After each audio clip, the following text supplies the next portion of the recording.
Why do bicycles stay upright? Science still can't fully explain it. It's something we take for granted, hop on a bike, start pedaling, and somehow, it just stays up. The early days of the bicycle.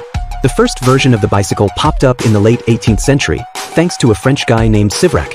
Back then, it was basically just a wooden board with two wheels. No pedals, no steering, nothing fancy. Over time, the design evolved, and we ended up with the modern bike we all know. But one mystery remained. How does a bicycle stay balanced while moving? The gyroscopic theory.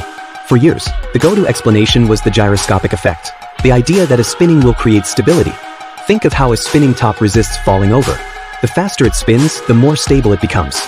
Since a bike's wheels are constantly spinning, it made sense that this effect was helping to keep it upright. The Castor effect theory. Then, in the 1970s, a British scientist named David Jones challenged that idea. He suggested that the key to balance wasn't the spinning wheels, but something called the Castor effect. Basically, when a bicycle leans to one side, the front wheel naturally turns in that direction. This helps the bike correct itself and stay upright, kind of like how a shopping cart's wheels automatically straighten when you push it. The experiment that changed everything. Fast forward to 2011, when researchers at Delft University in the Netherlands ran an experiment that shattered both theories. They built a custom bike with a front wheel that spun in the opposite direction of the back wheel, completely canceling out the gyroscopic effect.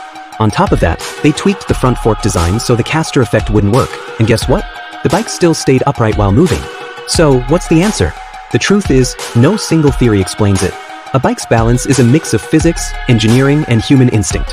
When you ride, your brain is constantly making tiny adjustments, shifting your weight and steering just enough to keep you from falling.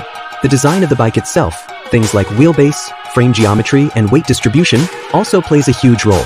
So, while we might not have a perfect answer, one thing is clear. The simple act of riding a bike is way more complex than it seems.